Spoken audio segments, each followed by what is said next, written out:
تو میں مقامی لوگوں سے کہا یار مجھے کسی جیل میں، چونکہ میں یہاں بھی جیلوں میں جاتا ہوں بیان کرنے کے لیے، یا مجھے کسی جیل میں لے جاؤ، میں وہاں ان بچوں سے بات کروں گا۔ تو پریسٹن جیل میں لے گئے مجھے، تو وہاں ہم نے مسلمانوں کو اکٹھا کیا، کوئی انڈیا کے بھی تھے، پاکستان کے نوجوان زیادہ تھے، کیسز سارے یہ ڈرگز کے تھے، ایک دو کیس کوئی اور تھے لیکن زیادہ یہی نشہ بیچنے کے چکر میں تھے۔ تو میں نے ان کو بٹھا کے بات کی، ان سے توبہ کروائی، بڑے خوش ہوئے وہ۔ پھر انہوں نے کہا جی ہم آپ کو جیل کا وزٹ کرواتے ہیں۔ میں نے کہا دکھاؤ بھائی، پاکستان کی جیلیں بھی دیکھی ہیں، وہاں کا نظام بھی دیکھا ہے۔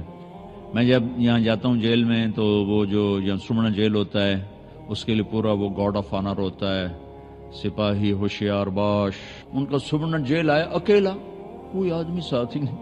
اتنی طاقتور حکومت کو سمنا جیل اکیلا آ کے ہمیں آ کے ملا اور ہمیں دعوت دی کہ آپ آج ہمارا تھوڑی مصروفیت ہے، آپ دوبارہ تشریف لائیں اور ہمارا جیل وزٹ کریں۔ وہ چلا گیا تو مجھے بتا گیا کہ یہ تو سمنا جیل صاحب، تو میں کہا بھی ساڈا ہم دا تھڑ تھلی مت جاندی، یہ کون ہے؟ آ کے لگ ٹپ بھی گیا تو پتہ ہی نہیں لگا کس دن۔ تو انہوں نے جیل دکھائی تو کوئی 850 کی کیپیسٹی تھی اور اس میں 650 قیدی تھے، یعنی اس سے کم رکھے ہوئے تھے، اور ایک کمرے میں 2، اسی میں ٹوائلٹ، اسی میں بیسن گرم ٹھنڈا پانی، اسی میں ٹی وی، اور اسی میں ان کے لیے نیٹ کی سہولت، ہر چیز۔ اور ہر قیدی کے لیے کوئی نہ کوئی پروفیشن سیکھنا ضروری، بہت سے شعبے بنے ہوئے دکھائے انہوں نے جس میں وہ کام کر رہے تھے، گورے بھی تھے اور ہمارے انڈین پاکستانی بھی تھے، انڈین بھی تھے، بنگالی کو نہیں دیکھا۔ اس کے بعد ہمیں وہ کچن لے گئے۔ ان کا جو کچن تھا وہ ہمارے 5 سٹار ہوٹلز کے کچن سے زیادہ صاف ستھرا، اور وہ چپس بن رہے تھے قیدیوں کے لیے، اور دوپہر اور رات کے کھانے میں 5 قسم کے کھانے ہوتے ہیں، 5 قسم کے، اور حلال کے لیے دیگ الگ ہے، پتیلے الگ ہیں، پلیٹیں الگ ہیں، حتیٰ کہ وہ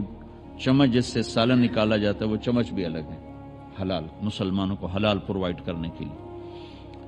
اور پھر انہوں نے ہمیں ایک ہاٹ پاٹ دکھایا اتنا سا،